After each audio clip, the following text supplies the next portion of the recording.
Hey, it's Chronologically Gaming, the only channel that's perpetually retro because we're playing every video game in order of release. Experience the scope and scale that no one has dared do before. Welcome everyone to September 1982. We were last playing Dunzin on your IBM PC self-booting disk. Let's see what is next.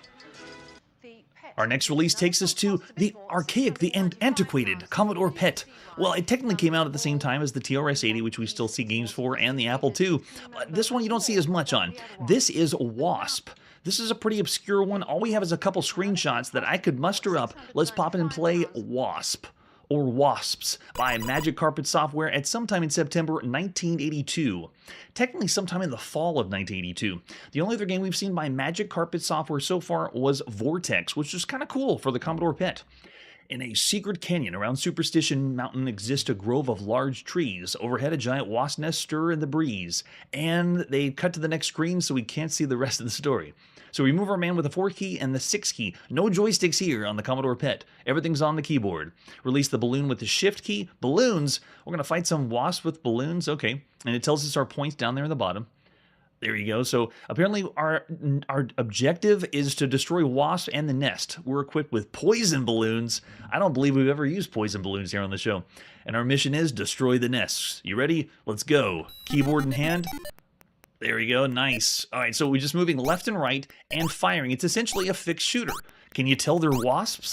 I certainly can. Oh, and they stung me. They got a little too close. Is that it? Is it one life and then I'm done? So you just move left and right, and then you release the balloon, which essentially just goes up and attacks. All right, let's do this again. This is yet another game that is a left-right fixed shooter affair, but all the enemies are coming from the side of the screen, so they're scrolling into the screen. And we've seen a couple of games that do this, but it's very bizarre because usually everything's been on the screen like Space Invaders, but now they're scrolling in. Oh, we got to be able to destroy the nest at least once. So I still call this one a true fixed shooter. There is no scrolling. I guess if it counts as the enemy scrolling, I wouldn't count the whole thing as a scrolling shoot 'em up. Uh-oh, we got a wasp coming. Okay, we got him. Just one more hit. Come on. Get the nest. Yes! And we get a bonus. Listen to those bleeps and bloops coming from our pet. I know, that's true. I looked in the chat. For the PET, this is still all right. Kind of like when we played Vortex by Magic Carpet. It's ambitious that they're wanting to put something out there for the Commodore PET, and fun that it is, but for the Commodore PET, this is actually pretty cool. But for everything else you can play on a home computer, it's essentially still a fixed shooter.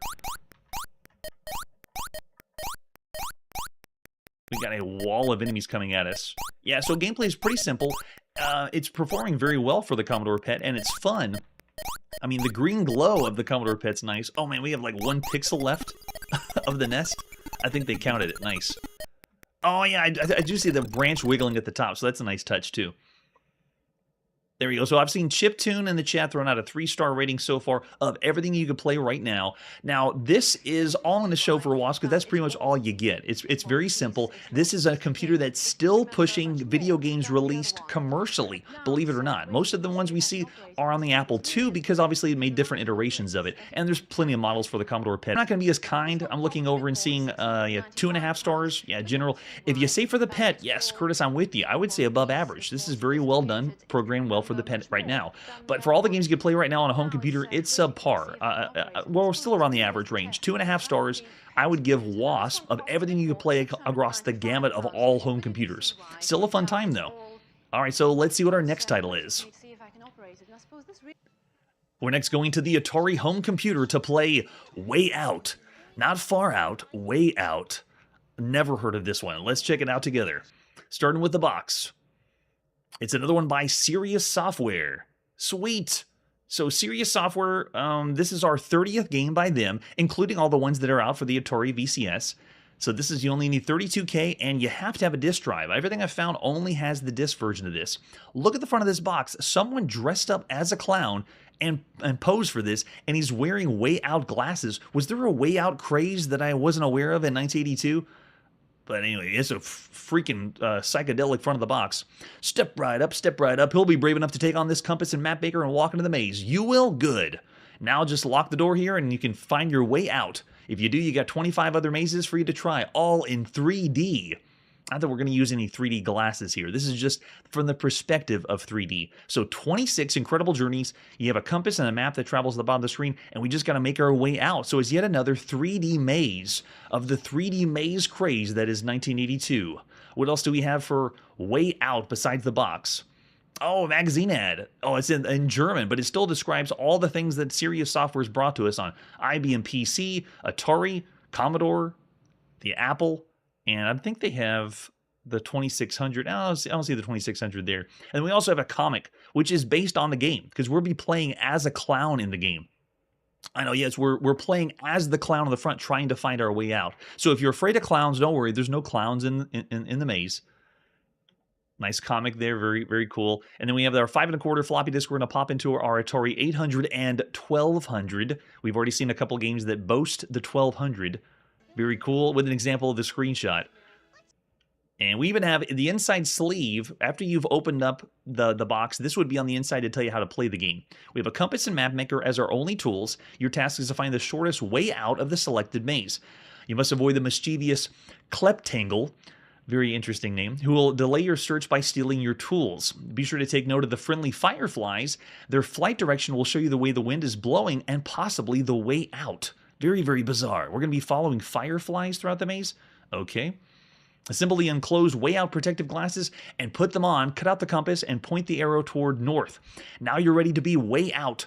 Now, when it says Way Out protective glasses, I don't believe they're in the box. If anyone can tell me if they have the box, if there actually is physical glasses you put on, I haven't seen any proof of this. So I think they're just saying in the game you're going to be putting on glasses.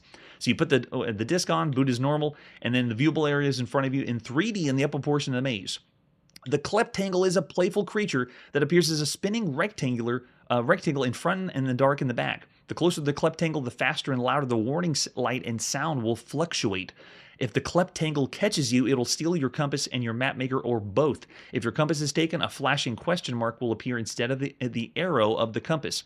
If your map maker is stolen, no additions will be made to the maze map, because, ladies and gentlemen, there's an auto map. It's going to auto map where we're going as we're going in. Not that this is the first time. It's still very impressive to see an auto map.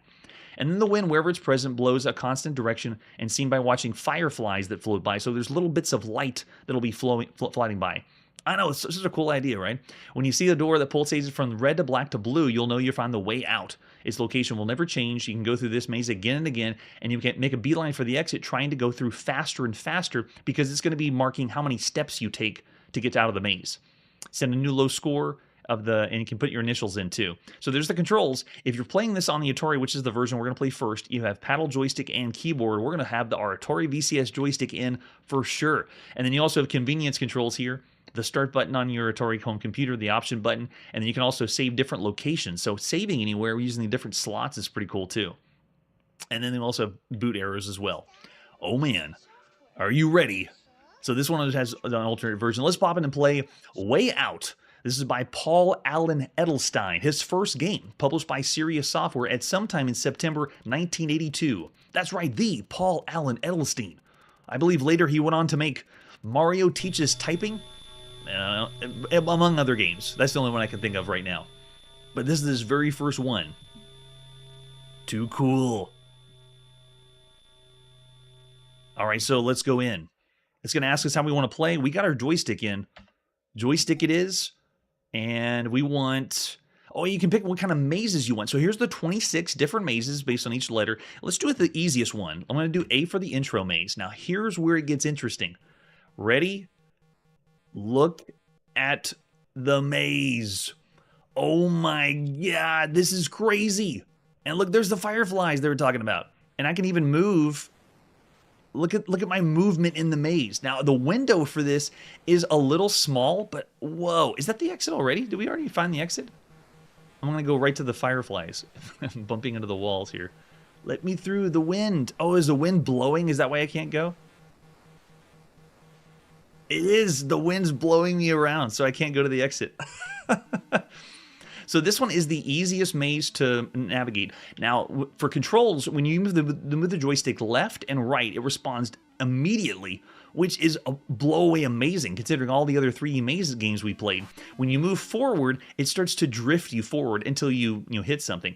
And you can also move left and right. But if you push back, you do not move backwards. You simply just stop. So right now, if I were to move forward and then go back, it just stops. So there's no turning, there's no walking backwards. So I can move forward, I can turn. I think this will be a dead end. Yeah, that's a dead end. But down at the bottom, look at how it's drawing the maze for us. So, I mean, the dreaded, what was it called again? The dreaded rectangle, dactangle? I forget what it was called now. But you saw it's this 3D creature coming after us. Can we make it over here? No. The wind's too strong. It's blowing us in different directions. Whoa, and it's blowing the fireflies around. I actually feel it feels like there's a force that's directing me to push against it. It's crazy. I know, and it's true. It has a floor, ceiling, I wouldn't say not so much. The dactangle. There it is. Oh, kleptangle. There you go, guys, because he's stealing our stuff. The dastardly kleptangle. And so if you notice at the top of the screen, the compass now has a question mark in the middle, which means he's taken our compass, so we don't know which direction we were going, north, south, east, or west. But we can see ourselves moving around the maze down the bottom. I'm going to make my way over to the far side. This is also one of the first times the sound is layered music, like building upon itself one at a time. As the kleptangle moves closer and farther away from us, it's raising it with intensity, but it's also layering the music one on top of the other. One of the first times we've seen any game do that. Layered music. Well, I should say layered arpeggios. It's not full-on music like scales and stuff that we're seeing. But the kleptangle also is stolen our map because if you notice down the bottom, our pixel on the auto map has nothing around it. Oh, this is the exit, right? Yes! So even without that, we pushed our way past the audio. We were able to make it to the other side.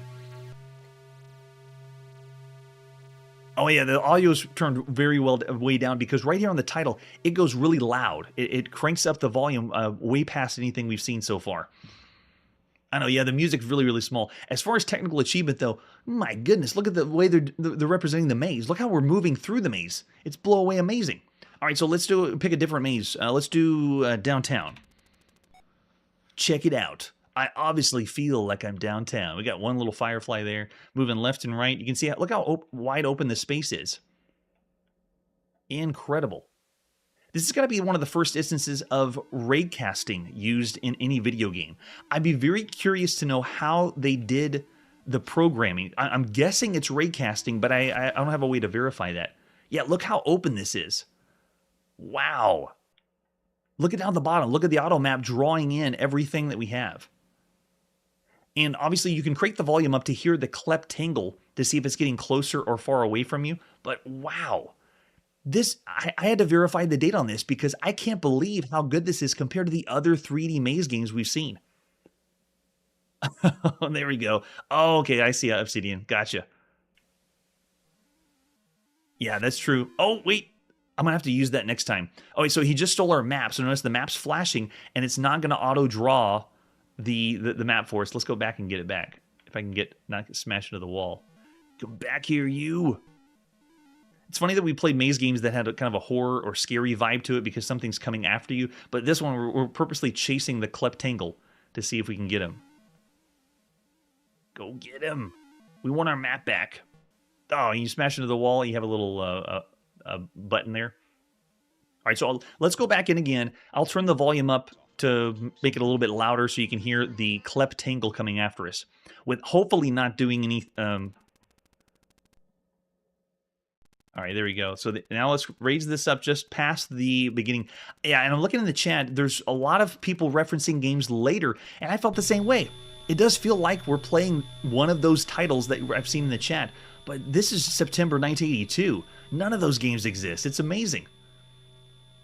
Yeah, I can't believe it either. All right, here we go. All right, we want to go joystick control, of course. Let's check out the garden and see what they do. All All right, so here we go. It has a movement almost like we're sliding across the ground. You can hear like it sounds like static or fuzz in the background. There we go. Amazing. This is amazing the way this feels to play. Oh, there he is. He's coming. He's chasing us. This is also one of the first times that the music is changing based on something happening in a game. Like the cleptangle gets closer and the music is changing as if it's making the noise. That's way out, man. That's so way out. You can see I'm still drawing on the auto map. Uh-oh, there. Oh, he just stole it. What did he steal? He stole our compass. That dreaded cleptangle. And if you touch him again, you can get it back. But that's if you can chase him back. Yeah, there we go. Oh, I think he stole our map now. Oh, I thought we could get him back by touching him. But moving around the maze, though, is crazy how quickly it makes me think of other 3D maze games we're going to be seeing later. But I couldn't believe we're seeing this right now. It's amazing. Yeah, good point. I wouldn't. How much would you guess the frames per second is? And also, it's shrinking the screen down. We're not playing on a full screen display, but I'm still blown away. I'm amazed that this game exists right now. If I was playing this right now in September 1982, even if the gameplay is just moving out of a maze, that's all it is. They do have the auto map, you know, the compass, and they have the cleptangle, but there's nothing chasing us, you know, like in 3D Monster Maze, or nothing scary. There's also no shooting element like Phantom Slayer. This is still incredible and so cool. Oh, it is raycasting. Okay, so yeah, I wouldn't find it hard to believe if that's the case. Man, so much fun. So yeah, our compass is stolen, our map doesn't work, but I'm still amazed at Wayout. That is incredible. Such an incredible feat. So there you go. I'm already seeing from the chat 4.5, 3.5 for the tech game. Yes, Obsidian Arcade, it is kleptacular. I love it. So of all the games you could play right now on a home computer, I'm honestly floored and amazed of the gameplay, and even though the frame rate's slow, the fluidity of moving your joystick around through the maze is beyond anything we've ever experienced. It's incredible. Yeah, that's true. You could say 5. I saw 5 for the game for the tech and 4 for the gameplay. But up to this point, all the other 3D maze games we've ever had have never performed like this. And I'm talking the 3D mazes from a first-person perspective. The 3D we played on the ZX81, Captivity, 3D Monster Maze on the ZX81, Labyrinth and Amazing on the TRS-80 Color Computer, 3D Maze of Gold on the ZX Spectrum, 3D Ghost Mania on the TRS-80 Color Computer, and Phantom Slayer on the Color Computer, Spectre on the Apple II, and Escape from the Mind Master. All those really good first-person perspective 3D maze games don't hold a candle to this one because of the gameplay and because of the way it's viewed and because of how well it works with your joystick. I'm gonna go 5. I am putting myself in 1982 and saying there's nothing that you can experience that's like this. It feels way beyond anything that we've seen so far. So I'm seeing 4.5 from Richard, ahead of his time. And they do have 26 different mazes to play, and it is only a one-player experience, but man, oh man, it's still really, really fun. Cool game to play. All right, but that's not all.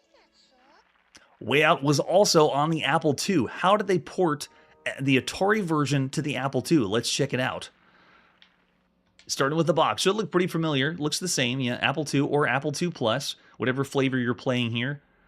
Flip it over the back, and it's the same story as before. We're going to get out of an amazing maze. Step right up here, step right up. There's our 5 1/4 floppy disk. We're going to pop into our Apple II to play. There's the clown. Who is that guy? I want to know who dressed up as the clown. Let's pop it and play some Wayout. Again, by Paul Allen Edelstein at some time in September 1982 by Serious Software. Yes, are they going to add wet farts to this one? Tune in to find out. They couldn't do the same sound because it doesn't utilize the Pokey chip on the Atari home computer. I'm very curious. Wayout. So again, we can do Joyport if you have it. I don't have it plugged in, but we can also do paddle controls or keyboard. And then you can pick from, again, the 26 different mazes. Let's try the Sanctum. I don't want to see what the differences is. Okay, here we go. So the movement is, okay, yep, left, right. And I believe it's, what's my stop key? Trying to figure out my, is it M? Oh no, we're just going. Wow, it's still being really, really smooth with the controls though. This is nuts. This one feels like I'm doing a real maze, making my way through the maze. Now I need to figure out stop though. It's constantly moving forward when I said to move up. Let's see, what is it? M? Uh-oh. That's the sound of the kleptangle. It's making what sounds like a Geiger counter rather than the cool sounds on the Atari home computer. Now I still haven't figured out stop. It's constantly moving me forward on the Apple II, only because I haven't figured out the key for it. It's using J and L to move left and right, and then 4 was I. And so K usually is... Okay, there you go. Is it K? No? No, K still isn't working.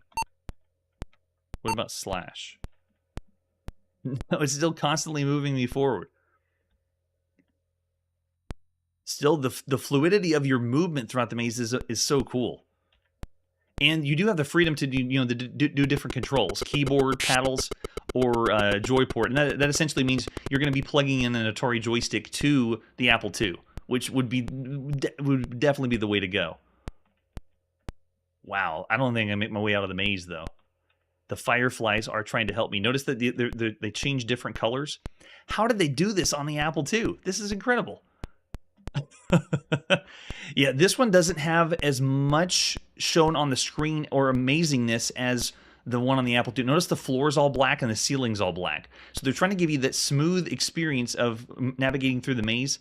And we've gone off the grid. If you look down at the bottom, the auto map's still here on the Apple II, but because the kleptangle stole it from us, it's not drawing anything. So our pixels just hang out in space, so we can't make our way to the end of it. But, I mean, these mazes are very, very complicated. Even the intro maze, the one we played first on the Atari, is really detailed, considering the other 3D maze games we played so far. Yikes. It is a trip, though. Of all the games we played so far, this is a trip to play this, have this experience, to have the ray casting play out on the game. Is so cool. Yeah, I'm already seeing Chiptune throwing a low 4. Considering the other one on the Apple II had the sound accompanying with it, and a little more of the graphics, doing a little ceiling and floor, I'm going to give this one a little bit lower on the Apple II for the experience. If you first experienced that, like we did on the Atari, and then came to the Apple II, it wouldn't be as meh. I know, right? It doesn't feel like a research project. This is so cool, though. I can't believe this game is... I want to say 4.5 stars of everything you can play right now. If I had these games, I want to play them over and over and over again. Just to be able to experience this kind of feeling moving around a maze. It's awesome. Oh, that's true. It is a static image, but it is solid static image. Yeah. And there we go, a GSE stream. Yeah, I love it. That's true, too. And we will be seeing that at some time later. We did play a proto of Lode Runner, but we'll be seeing that at another time. All right, after Wayout, what could possibly be next after that? So cool. All right, it's time to go to the TRS-80 color computer and play Wildcatting, the game that no one really is clamoring for. Wildcatting originally came out in 1979, so it's already on computers like the TRS-80, Apple II, Atari Home Computer, XD Sorcerer, Sol 20, and the TI-99 4A. And here it is on the TRS-80 color computer, so let's check it out. Wildcatting is essentially the term you use to go find oil, and that's what we're going to do. We're going to go find that black gold, that Texas tea. Magazines for the time have lots of other things for their Radio Shack color computer. And there it is, Wildcatting. Only $20 here. Usually is $30. 1 to 4 wheeler dealers pick drilling sites, fight for the highest profits. And you can see we have microbes here, pinball we've already seen, and a lot of other ones because Wildcatting is on cartridge. Check that out. We're going to pop in the cartridge to play on our TRS-80 color computer. Yes, Neb6, we're going to see that, I believe, in 1983, with all the other text adventure games we play. Let's see, here's the manual for Wildcatting. How do we dig for that gold, that oil? So here's our loading instructions, and there it is, the joystick. Oh, we're going to use the controller for this, and that's what another thing that's really cool. It has a point and select feature. You can use the joystick to point and select things. Very, very nice. Yes. And there it is on our Coco, I believe that's 2 for this one that they're showing. After the Wildcatting cartridge, select enter the number of players you want. You can play 4 people. You do take turns. and you tell the computer how many joysticks you want to play with. If you use 2 joysticks, or if you use 4 players, you have to alternate between the 2 different joysticks, which is a little weird. And then you indicate what how you want to play. It has a surveyor's report showing your investment, and then it's show you before you want to dig. You can select it with a joystick, different areas, and when you select it, it tells you what percentage that you're going to strike oil. 25% up to 94%. Definitely want to dig there. And then after you dig, you drill a well, you move the cursor, and you use your joystick to dig down to the ground. And if you strike it rich, then you make some money. And it's essentially a who can pick the right places and then determine where your oil is going to be to get the most money. And if there's a bad chance that you'll get a dry hole containing no oil whatsoever. And then they break everything down with a color code. Wells have been chosen or marked on the map using colors included on the color bar, and they'll show you the scale. White markers shown on the right side represents a 25% chance of probably holding oil, and then far on the right side is pink, which indicates a 94% probability of striking oil. The color code of a well site is unknown until it's been chosen by a player, so it's all black originally, and then you select it and it starts to change color.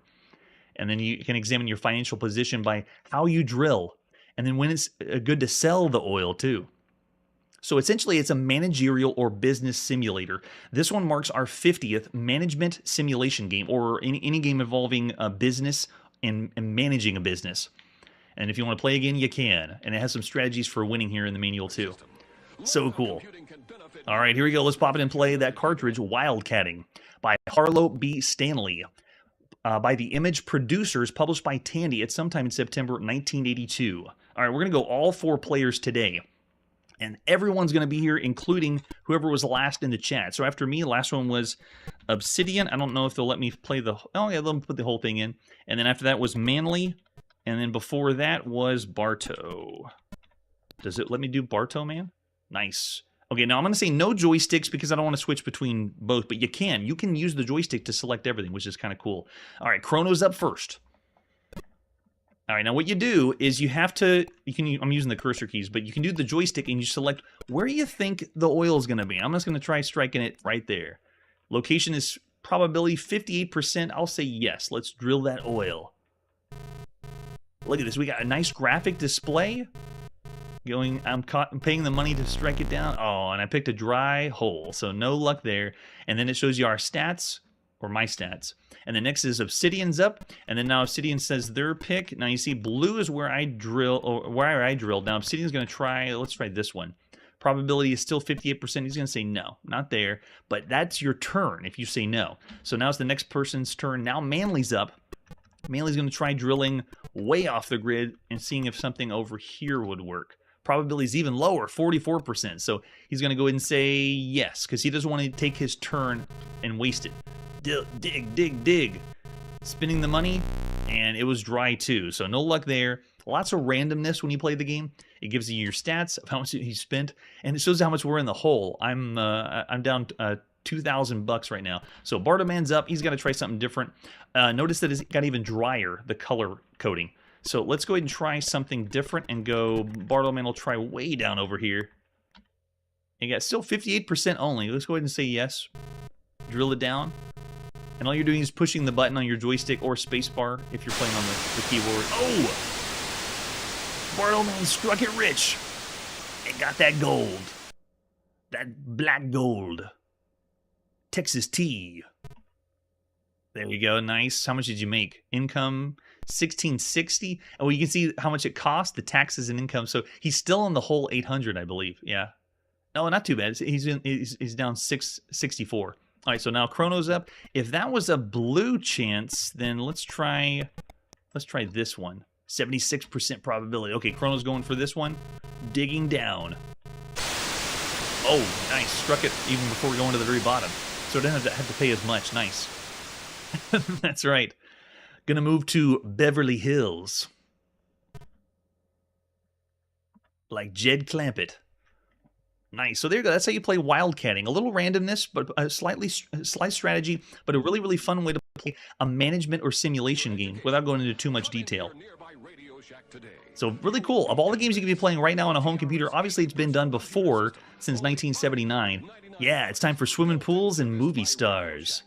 If you had a group of people that wanted to play something like a management sim, this one's simple. It works very well for the time. If there's other ones that are out there that are more complicated. Like I said before, this is our 50th one we've played.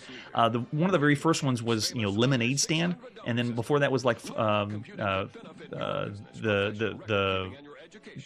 Toccata and Formaggio. I can't remember. It was Italian or something like that. All right, so I'm looking at the chat. I'm seeing around averages for all the games you can play right now. I'm thinking around 3 stars, still around average for the game so far, because it's still a fairly simple concept. It does it well, though. So I'm going to say 3 stars. Pretty average for all the titles so far on the home computer. Fun for a management business sim, if you don't want to play Lemonade Stand or something where you're making decisions. And it does have graphics, which is a nice touch. I like it. That's right. Alright, it's time to put the video game playing on pause and play another day. I believe we are 2 episodes away from nearing the end of September 1982, so let me know if there's any games we missed or something we need to see before we start heading into October. Be sure to check out Chronologically Gaming next time, where we're going to Japan to clean up in the arcade and play another quirky arcade game. That's it for today, and like I always say, how smooth the game runs really doesn't matter as long as you're having fun.